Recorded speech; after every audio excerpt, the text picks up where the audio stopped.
Brazzaville, le président français poursuit sa tournée en Afrique centrale. Ultime étape de cette visite express, la République démocratique du Congo, avec sur la table l'épineux dossier des violences dans l'est du pays. Le pillage à ciel ouvert de la République démocratique du Congo doit cesser. Ni pillage, ni balkanisation, ni guerre. La RDC, comme l'ONU, accuse le Rwanda de soutenir la rébellion du M23 qui sévit dans la province du Nord Kivu, riche en minerais, bien que Kigali s'en défende. Il n'y a plus, il y en a eu.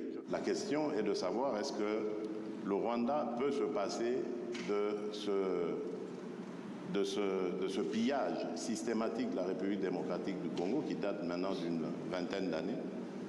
Et si c'est le cas, ça se vérifiera à travers ce processus. Et si ce n'est pas le cas, c'est là que je vérifierai les propos et les engagements du président Macron par rapport aux sanctions à prendre contre le Rwanda, et ça, il faut le préciser. Malgré la demande des Congolais, Emmanuel Macron n'a pas fermement condamné le Rwanda et en a profité pour réaffirmer la position française. Ce que nous attendons du Rwanda et des autres voisins, c'est de s'engager et de respecter les rendez-vous qu'ils se donnent sous la supervision des médiateurs. Et s'ils ne respectent pas, alors oui, il doit y avoir des sanctions. Je vous le dis très clairement.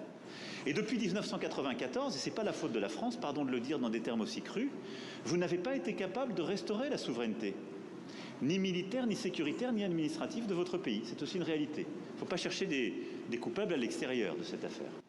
Emmanuel Macron a apporté son soutien au cessez-le-feu piloté par le président angolais João Lourenço mardi prochain. Mais ces derniers mois, aucun des cessez-le-feu annoncés n'a jamais été respecté et Kinshasa continue d'attendre de Paris une position ferme par rapport à Kigali.